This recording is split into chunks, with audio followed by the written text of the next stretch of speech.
สบายดีพี่น้อง FC ทุกท่านเนาะทุกคนวันนี้สิมาพาพี่น้องออกกำลังกายเนาะ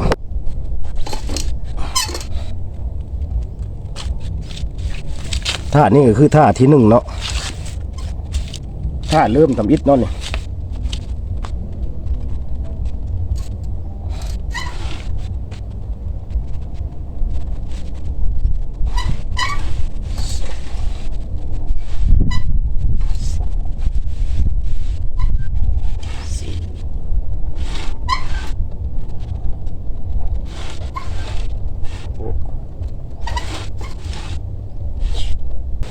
ท่าหน้า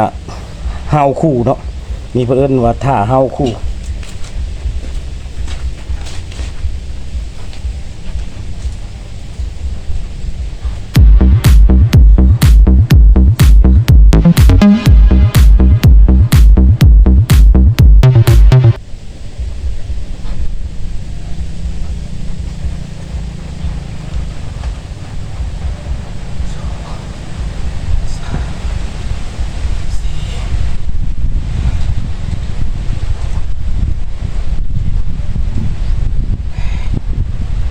วิดพื้นกับว่างร้อยปลายเถื่อเนาะ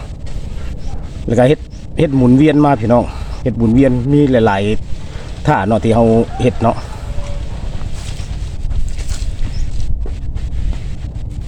ท่านี้ก็เป็นท่าวิดพื้นเนาะพี่น้องจะเฮ็ดอยู่ใน6หรือ7เซตเนาะต่อท่าวิดพื้น6หรือ7เซตแต่ว่าเซตละ20เนาะ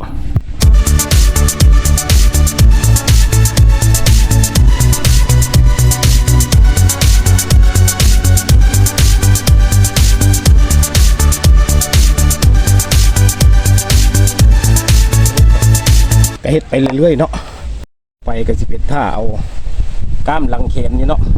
กับอันน่ะปีกหลังเนาะหลังแขนกับปีกหลังเนาะมันจะถึกไปพร้อมๆกันเลยเนาะ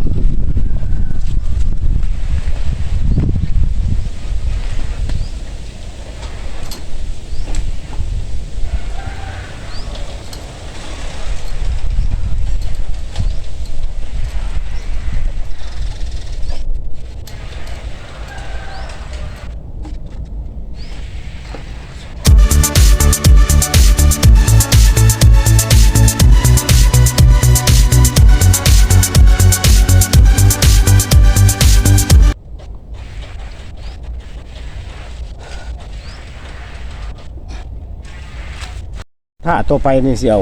บ้านี่เนาะบ้าจะมีลงมาหาแขนข้างนี่เนาะปีกแขนข้างนี่กับบ้านนี้มันจะได้บ้านนี้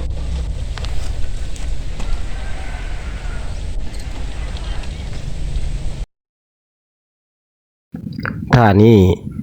ก็สิเอาอยู่เศร้าเนาะเซตละเศร้าแต่ว่าท่าละประมาณอยู่6หรือ7เซตเนาะจะได้อยู่บ้าเนาะบ้าจะได้บ้าจะถึกบ้ากับข้างแขนเนาะแล้วก็หน้าอึกคือกันสำหรับคลิปนี้ก็จะได้ลาท่านผู้ชมไปก่อนเนาะขอบใจหลายๆเด้อที่เข้าติดตาม